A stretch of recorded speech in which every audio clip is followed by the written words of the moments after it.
Hola, muy buenos días, tengan todas y todos. Les damos la más cordial bienvenida a este nuevo proyecto que se llama Protagonistas de la Ciencia Política. Se trata de un emprendimiento académico entre las universidades Autónoma de San Luis Potosí y la Universidad de Guanajuato a través de la maestría en Gobierno y Políticas Públicas de la primera y la maestría de Análisis Político de la segunda, de la Universidad de Guanajuato.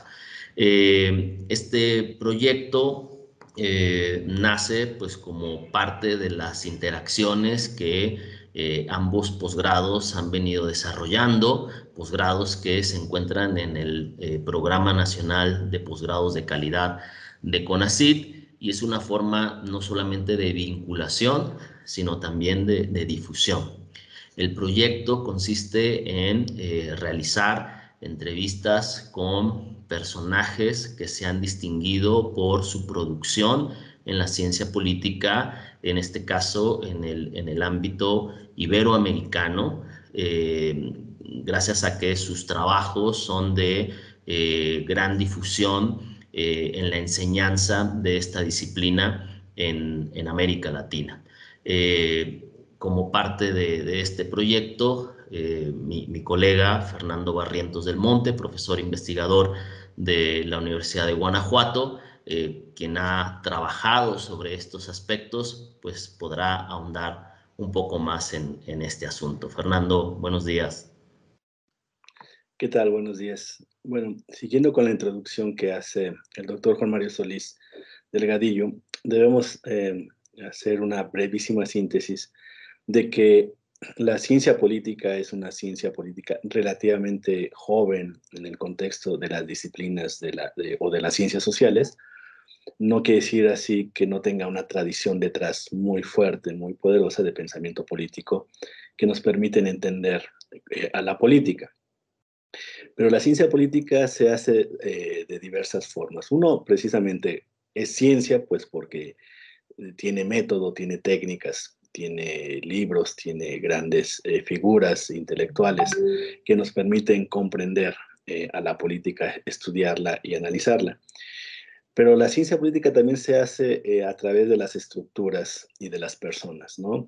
En las universidades, en los institutos, a través de las publicaciones, libros, revistas, conferencias, seminarios, congresos y demás actividades que muestran a una ciencia viva. La ciencia política, evidentemente, la hacen personas. Y una manera de acercarse a esta disciplina es precisamente a través de las experiencias personales.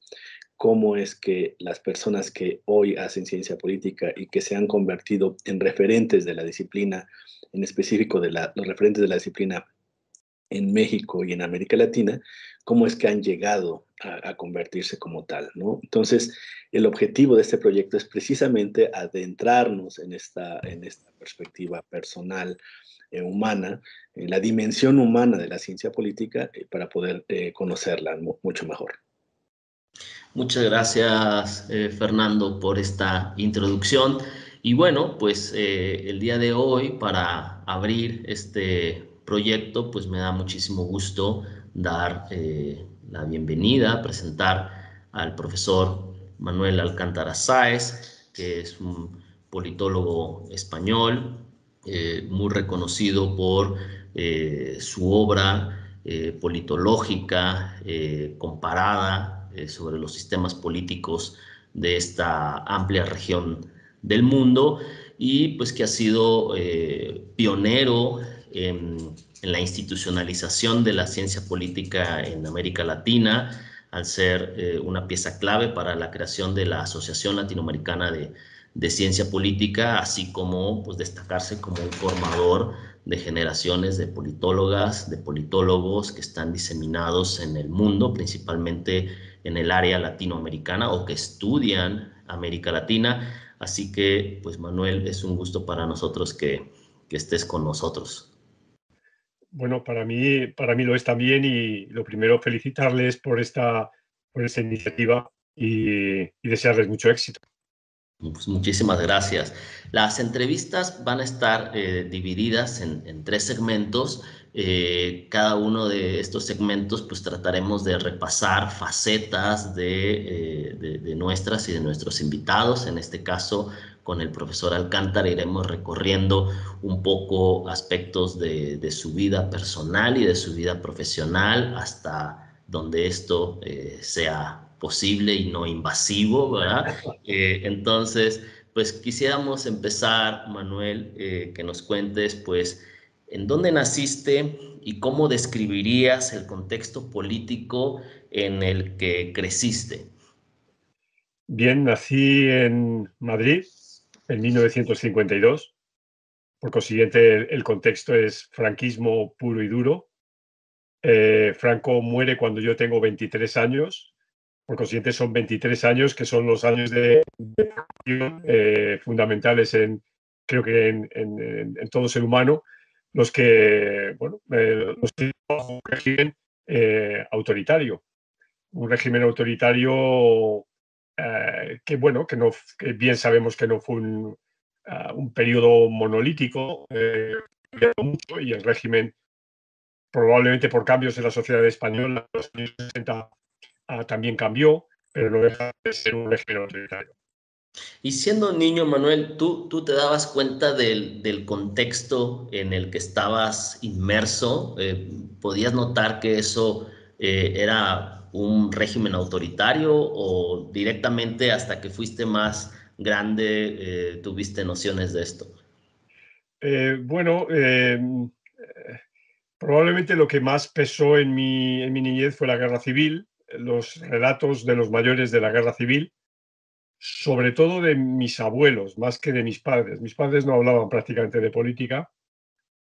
Mi padre hizo la guerra con el ejército de Franco, digamos que fue llamado a filas y él estaba en la zona donde triunfó el golpe de Estado, y entonces hizo la guerra con el ejército de Franco. Y ellos, mis padres, no hablaban de la guerra. Mis abuelos sí. Bueno, su experiencia en Madrid fue bastante dura. Pero con respecto directamente a tu pregunta de si notaba algo raro, no especialmente. O sea, por lo menos me refiero a mi época como niño, ¿no? O sea, no debo decir. Sí, empiezo a percibir una posición crítica ya en el bachillerato. Es decir, a partir de los 10, 12 años, yo creo que en el bachillerato, yo hice el bachillerato en un colegio de los salesianos, y ahí sí que se hablaba y sí que algunos profesores cuestionaban el régimen vigente. Decías que en casa no se hablaba tanto de política o al menos de esa parte de la historia, pero en algún otro contexto tú empezaste a hablar más de política en esos años iniciales. Sí, ya digo, en el colegio. Yo creo que en el colegio y en el grupo de amigos, según íbamos entrando en la adolescencia, y había ya amigos claramente politizados, porque venían de familias que habían estado en el lado perdedor de la guerra civil. En algunos casos, no todos, pero ya tenían una mayor conciencia política. Y yo creo que sí, que a partir de los 14, 15 años, ya la discusión abierta era manifiesta, ¿no? Y ahí tú puedes recordar el momento, no es un momento en específico, pero el espacio en el que decidiste realizar estudios políticos. Entendemos que hiciste la carrera de sociología, pero No. Yo hice no la carrera de ciencia política. de ciencia política. ¿En qué En España momento no había ocurre esto? sociología. Ok. Sociología era demasiado subversivo, demasiado. Sí, yo diría que es la palabra que se usaba entonces. Había ciencia política, la única facultad de ciencia política que luego se llamó sociología, pero cuando yo empecé en la ciencia política estaba en la Universidad Complutense, y es donde hice mis estudios. Ok, ¿y cómo describirías esos años de formación de ciencia política en la Complutense? Bueno, caóticos sería la primera palabra que me viene a la mente, porque las clases prácticamente no se daban. Estábamos de huelga, de asambleas, de movilizaciones constantemente. Muchas asignaturas se aprobaban haciendo un simple trabajo. Los profesores no venían por clase, en muchos casos, algunas veces porque estaban perseguidos, otras veces porque era su manera de protestar, otras veces porque formaban parte del propio gobierno, ¿no? Era una facultad en ese sentido bastante plural, ¿no? Que reflejaba claramente las diferencias que había en la sociedad española. Entonces, ya digo, mis estudios, piensa que en mi último curso, en una carrera de 5 años, mi último curso es el curso 75-76, es decir, es el curso en el que muere Franco. Y ya digo, yo estoy afectado por esa constante anomalía en el desarrollo que podríamos denominar normal de una carrera universitaria. Claro. ¿Y algún autor o autora que en esos años de estudio en la facultad te haya llamado la atención, te haya marcado especialmente? Bueno, el problema era que el acceso a los autores del momento, por ejemplo, en ese momento Robert Dole estaba escribiendo La poliarquía, ¿no? Y ese texto no llegó a España, sino yo cuando ya terminé la carrera, ¿no? Algo se sabía de David Hilton, algo se sabía de Gabriel Almond, muy poco, ¿no? La mayoría de los autores eran historiadores que tenían una trayectoria menos canónica en el sentido de las reglas del análisis histórico y que profundizaban a lo mejor en cosas más politológicas, pero no había una clara orientación. Estoy pensando que desde la cátedra de sociología, dentro de la licenciatura, pues Talcott Parsons, por ejemplo, recuerdo que el profesor lo citaba bastante, pero es curioso que las asignaturas de lo que llamaríamos asignaturas duras de ciencia política prácticamente no teníamos ninguna. Estábamos muy dominados por la filosofía, por el derecho, por la historia, por la economía y por la sociología. Y entonces así había algo de sistemas políticos comparados. Recuerdo con un manual de un alemán, Theo Stammen, pero lo que llamamos ciencia política dura estaba absolutamente... Claro.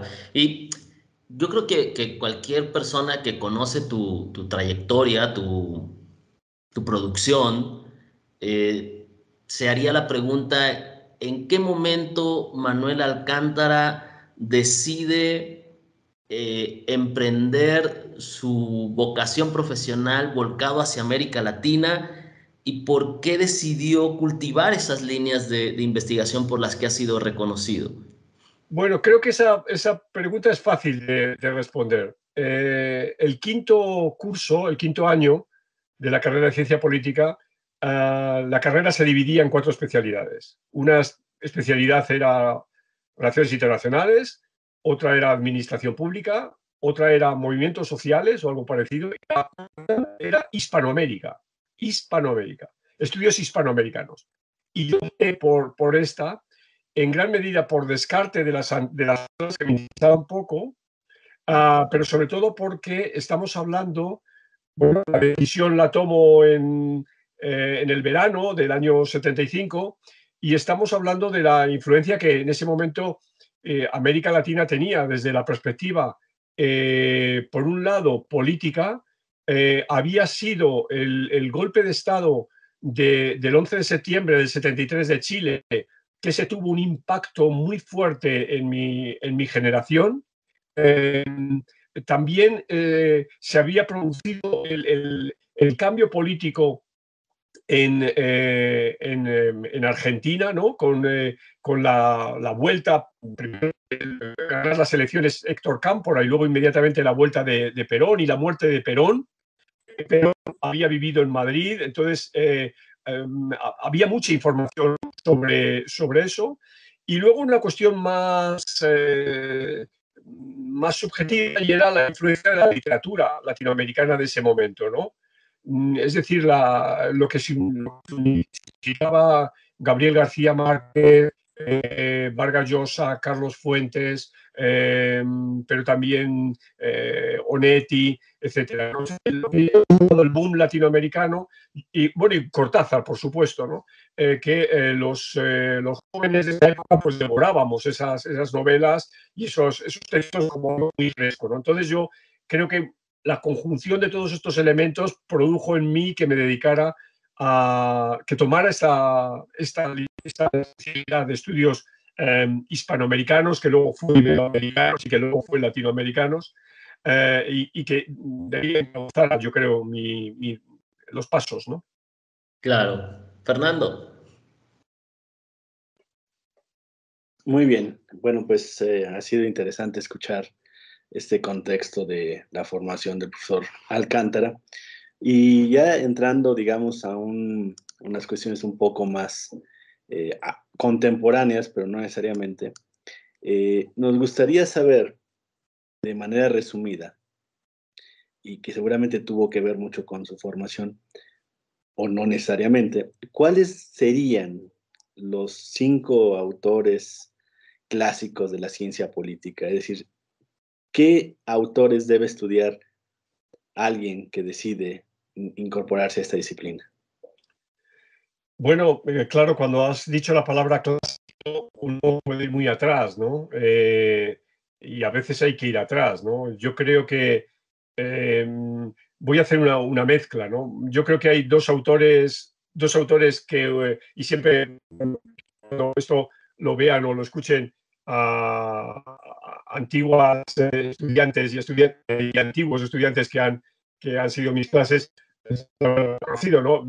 Yo creo que Maquiavelo y Weber son de los clásicos, es decir, del siglo para atrás, son fundamentales. Y luego de los, para mí ya clásicos, pero que han fallecido en la última década, o sea que han fallecido muy mayores, pero me atrevo a dar 3 nombres.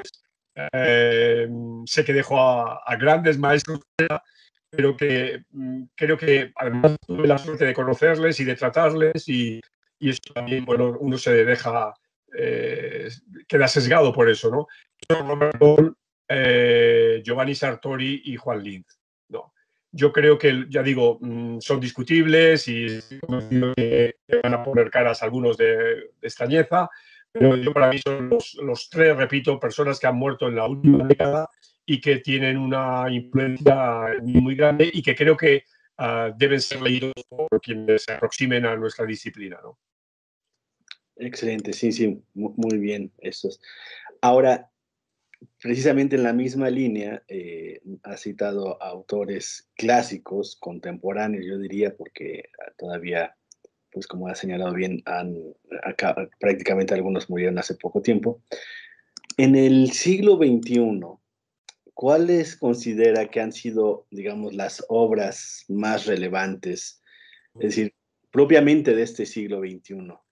¿Cuáles pondría, digamos, una lista de... Sí, sí. Bueno, afortunadamente la disciplina ha crecido tanto y se ha desarrollado tanto que seguro que podría salir, no, 20, ¿no? Pero me voy a arriesgar citando una del principio del siglo, y porque su carácter es un carácter, si se quiere, enciclopédico, que es el nuevo manual de ciencia política de Gooding y Kingleman, ¿no? Yo creo que sigue siendo buenísimo, que sigue siendo muy útil, y como manual, pues ahí se dejan representar muchos otros manuales que han salido, ¿no? Y que reúnen a su vez pues pequeñas piezas muy interesantes de distintas colegas, ¿no? Ya digo, este sería el primero. Y el último, y el segundo, por uno relativamente reciente, creo que es de hace apenas 2 años, porque sí una temática que es vieja, o sea, es vieja porque, bueno, relativamente, ¿no? de los últimos 40 años, que es el tema de las transiciones a la democracia y y de la construcción de la democracia, ¿no? Es decir, no hay que olvidar que primero escribió Linz la quiebra de las democracias y ese proyecto de investigación, y luego O'Donnell, Whitehead y Smither escribieron las transiciones y todo lo que vino después. Bueno, en esa línea yo creo que el trabajo de Linsky y Ziblatt, cómo mueren las democracias, yo creo que es muy, muy oportuno, porque, y desgraciadamente premonitorio, ¿no? Lo que estamos viendo en estas fechas en un país tan próximo como para México como es El Salvador, por ejemplo, ¿no? O bueno, es de libro, ¿no? Y yo creo que el gran reto que tuvieron Levitsky y Ziblatt es ver esto, ¿no? Y ver cómo desde dentro se socava la propia democracia. Yo creo que este libro es altamente aconsejable. Exacto. No, y bueno, en la misma línea, pero también recordando algo que nos comentaba al inicio, de que sus primeras lecturas o una forma de acercarse a la política fue también a través de la literatura. Actualmente, ¿cuáles son las lecturas que usted hace, digamos, para acercarse o continuándose acercándose a la política? ¿Te refieres a acercarme a la política desde la literatura? O de O, cualquier otra. O sea, supongo que, o más bien la pregunta está orientada a que no estudiamos solamente libros de ciencia política. claro, no, claro, por supuesto, Entonces, no, por ¿cuáles supuesto, son ¿no? esas obras que coadyuvan a mantener este acercamiento? Mira, hay tal cantidad de trabajos, ¿no? Que se están publicando constantemente, a veces desde el periodismo, ¿no? Y otras veces desde una literatura que no sé cómo llamar, ¿no? Este, lo que pasa es que esto lo debería haber preparado un poco porque para tener claramente y citar, y no ser injusto, y citar una serie de textos, ¿no? Pero fíjate que por salir del área latinoamericana hay un autor inglés, pero de origen ucraniano, que ha escrito Calle Este Oeste y otro trabajo similar sobre, sobre la ocupación alemana de una ciudad en Ucrania que es traducida al español es la ciudad de León, Liud, ¿no? Entonces, este libro me ha parecido, es un hombre que viene de la comunicación y tal, me ha parecido fantástico para entender la situación de Europa en los años 30 y 40 y llegar a los juicios de Nuremberg y todo el tema de los delitos contra la humanidad y los crímenes contra la humanidad y demás, ¿no? Y en el caso latinoamericano, bueno, yo creo que es constante, ¿no? La cantidad de trabajos que están saliendo en este sentido. Cito ahora mismo un colombiano que ha trabajado sobre una figura de un cineasta, Cabrera, que fue que su padre era un viejo anarquista español, lo cual nos lleva a todo el tema del exilio español, de la republicano y demás, pero que no terminó su vida, perdón, hizo una larga estancia en la China de Mao Zedong y luego terminó incorporándose él y sus hijos a la guerrilla, Juan Gabriel Vázquez, ¿no? Pero también los trabajos de Padura, ¿no? Creo que El hombre que hablaba a los perros es un excelente trabajo sobre la Revolución Rusa, la Guerra Civil Española, el México de los años 30 y finalmente la Revolución Cubana, ¿no? Por ejemplo, entonces, ya digo, hay mucho y yo creo que esa es una que creo que como politólogos deberíamos abundar en ella, ¿no? Muy bien. Y ya entrando un poco más a cuestiones más académicas, ¿cuáles considera que son los paradigmas, los principales paradigmas de la ciencia política? Pero me quisiera referir más bien a los que a usted le han influido o que ha trabajado más. Sabemos que hay diversos paradigmas en la ciencia política, pero ¿cuáles le han permitido precisamente pues desarrollarse profesionalmente? Bueno, yo creo que he sido muy influenciado por la teoría de sistemas y por el institucionalismo. Yo creo que son los dos grandes ejes en los que me he movido. Excelente. Y en ese mismo sentido, bueno, ya que hemos puesto esos paradigmas, hace algunos años, usted lo conoce bien, se hizo un diagnóstico de la ciencia política a través de un ensayo famoso de Almond, de las mesas separadas. Eh, ¿Considera usted que permanece ese diagnóstico o cómo deberíamos entender la ciencia política contemporánea hoy? Yo creo que es muy bueno que ese diagnóstico de dividir la disciplina entre izquierda y derecha, es decir, el eje de la ideología y el eje de la metodología entre cualitativistas y cuantitativistas es muy bueno. Es muy bueno. Lo que pasa es que, bueno, con estos ejes sabemos que se han ido confundiendo, ¿no? El eje izquierda-derecha es un eje muy confuso, es un eje en el que se agregan otra serie de cosas, en el que todo el tema de vivir en sociedades plurales y todo el tema identitario, ¿no? La expresión de las identidades, etcétera, confunde mucho ese eje. Y lo mismo ocurre en el otro eje, el metodológico, ¿no? Cada vez hay más colegas que intentan hacer algo híbrido, ¿no? Que intentan situarse a caballo de los dos, o colegas que trabajan en equipos en los que se reparten las tareas, ¿no? Y entonces es una suerte pues, de producto híbrido, ¿no? Entonces, en ese sentido, se puede decir que lo de Almond está superado por una realidad, por lo fáctico, ¿no? Pero sigue siendo, ese análisis sigue siendo muy lúcido. Ahora, en el mismo sentido, ¿cuáles considera que son los principales avances de la ciencia política contemporánea y cuáles son sus desafíos? Bueno, el principal avance es de la disciplina. O sea, la ciencia política tiene, bueno, por supuesto, carreras, tiene grados de licenciatura, de máster, de doctorado. Hay asociaciones nacionales, hay asociaciones regionales, hay revistas, hay congresos. Todo esto, cuando yo estaba en aquella facultad de la Complutense, hace 40 años no existía.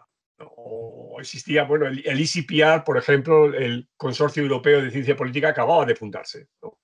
Pero no existían las asociaciones nacionales que conocemos. Quizás la francesa o la italiana existía, por supuesto la americana, pero en América Latina no existía ninguna, ¿no? En España, ¿no? Entonces, bueno, todo esto es evidente que ha sido una evolución y hoy tenemos una disciplina bastante consolidada, ¿no? En la que además, bueno, hay un diálogo que yo creo que es fácil con otras disciplinas, ¿no? Por supuesto, con las matemáticas, con el cálculo diferencial, con la estadística, pero también con las ciencias de la vida, ¿no? Es decir, ya hay una asociación, ya hay un congreso de neuropolítica, por supuesto que hay psicopolítica, que hay también antropología política, pero también con las ciencias, o sea, con las ciencias de las humanidades, ¿no? Lo que acabamos de hablar, ¿no? El diálogo con la literatura, pero también con el cine o con las bellas artes, con la música, está muy claro, ¿no? Y hay cada vez más especialistas que manejan estos lenguajes de estas otras disciplinas y también su propia mirada. Y eso enriquece a nuestra disciplina, yo creo. Última cuestión en este apartado. ¿Existe hay una frase muy famosa de Samuel Huntington que dice, donde hay democracia, hay ciencia política, ¿no? Por supuesto que es un reduccionismo, no dice solamente eso, dice un poco más, pero se ha discutido esto. Pero para ser más sintética la pregunta, ¿considera usted que existe esta relación, pero más que nada, ¿se puede hacer ciencia política en contextos autoritarios? ¿Y No, cuáles son los efectos? no, no. No no bajo un axioma teórico ni nada, sino en mi propia experiencia. O sea, lo que he contado antes del franquismo, o lo que uno puede ver a propósito de regímenes que no son autoritarios, ¿no? Hay claves para el desarrollo de la política, como son, como existir más, pues, evidentemente, la libertad. En un régimen autoritario no existe, y entonces conseguir datos, moverse, hacer entrevistas, llegar a los actores decisivos y demás, pues eso no se puede hacer directamente. Entonces, puede haber otro tipo de cosas, puede haber una ciencia política, si se quiere, especulativa, pero la ciencia política como la que entendemos hoy, es claro que no se puede hacer. Siempre, esto es algo, insisto mucho en ello en clase, la ciencia política está vinculada al desarrollo de la democracia y también, ojo, está vinculada al desarrollo económico, ¿no? Es decir, no hay ciencia política cuando no hay recursos. Esto es obvio, ¿no? Y la política es, entre comillas, es un lujo, ¿no? Investigar en ciencia política, y hay sociedades que no se pueden permitir ese lujo, ¿no? Y que solo cuando han superado distintos pasos en su proceso de desarrollo pueden dedicar dinero para la investigación en ciencia política, ¿no? Muy excelente respuesta. Juan Mario. Bueno, pues entramos a la última sección de nuestra entrevista con el profesor Alcántara. Es una sección como mucho más personal, un poco más trivial tal vez. Y te queremos plantear, Manuel, ¿qué hace Manuel Alcántara cuando tiene tiempo libre? ¿Cuál es su pasatiempo? ¿Qué le gusta hacer a Manuel Alcántara cuando no está pensando en ciencia política? Bueno, me gusta leer, pero eso es complicado porque siempre, como hemos dicho, termino leyendo cosas que terminan vinculadas a la disciplina. Entonces yo creo que lo que debo contestar a esta pregunta es, me gusta caminar. Muy Me gusta bien, caminar en el campo. muy bien. Cuando fuiste joven, ya en tu vida adulta, practicas algún deporte? ¿Te gusta algún deporte? En el colegio practiqué fútbol. Cuando dejamos el colegio, el equipo de fútbol, como sabíamos que no teníamos en ninguna otra liga, decidimos fundar un equipo de hockey, hockey hierba. Ninguno había visto un partido de hockey en su vida, pero como éramos 11, decidimos empezar a jugar hockey, y me pasé 10 años de mi vida jugando hockey. Y luego corrí medias maratones. Nunca logré terminar el maratón. Es uno de mis grandes traumas deportivos de mi vida. Muy bien. Entendemos que eres aficionado al Real Madrid. Sí, pero por una cuestión nostálgica. Realmente ahora sigo muy poco el fútbol. Muy bien. Fer, ¿quieres preguntar algo? Sabemos que es una pregunta difícil. Quien lee, pues difícilmente tiene un autor favorito, pero si tuviera que responder así en corto, ¿cuál es su autor favorito? Probablemente siempre el autor favorito es en el momento, ¿no? Pero si le tuvieran que quitar todos sus libros y le dicen, tienes que elegir solamente uno, Voy a del, decir una mujer mexicana, Garza. ok, me parece muy bien. Y, y en específico, ¿qué tipo de género literario le gusta más? Uh, yo creo que por este sesgo que he dicho antes, el género literario que tenga una mezcla de biografía, relato histórico o contextualización histórica, etcétera. Yo creo que eso es lo que más me gusta, pero no solo eso, pero sí. Ahora, hay una pregunta que probablemente ya algunos la conozcamos, pero otros no. Eh, Además de la literatura, pues últimamente ha coordinado 2 libros sobre la relación entre cine y política. En Sí. ese sentido, ¿cuáles son las películas que pondría, así como los libros, sus películas favoritas en este ámbito? O que no necesariamente tengan que ver con política. No, por supuesto. Una que es El tercer hombre, otra es Kane, y otra puede ser 2001, una odisea en el espacio. Pero también La naranja mecánica. Excelente. Stanley Kubrick. Juan Mario.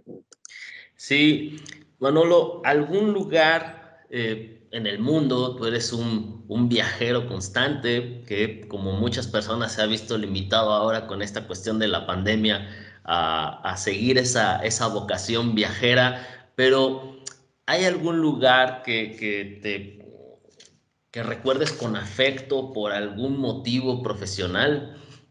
Solo profesional. Bueno, sí, solo profesional, Brujas. La ciudad de Brujas, en Bélgica, porque ahí pasé 2 años de mi vida haciendo lo que sería los primeros pasos del doctorado. No terminé ahí la tesis la terminé en la Complutense, pero allí pasé 2 años fantásticos entre el 77 y el 79. Muy bien. Todos tenemos alguien que nos ha marcado la vida en nuestro proceso formativo, en nuestro trayecto de vida. ¿Quién mencionarías ha sido tu maestro o maestra especialmente en tu vida y no necesariamente acotado a la ciencia política? Bueno, pues son dos. Federico Gil, profesor de la Universidad de Carolina del Norte, de padres españoles, de origen cubano, que se formó en Estados Unidos, ya fallecido, y Antonio Lago Carballo, profesor mío en la Complutense durante un año y alguien que me apoyó muchísimo. Y por último, Manuel, ¿algún dato curioso que pocos sepan de ti y que quieras compartir? Sí, algo porque ha surgido hace poco. Fui olímpico en los Juegos Olímpicos de Moscú porque fui árbitro. Entonces participé como árbitro en los Juegos Olímpicos de Moscú. Muy bien, excelente. ¿En qué, en En qué hockey. Bueno, claro, en hockey. En hockey hockey. pasto? Sí, sí. Excelente.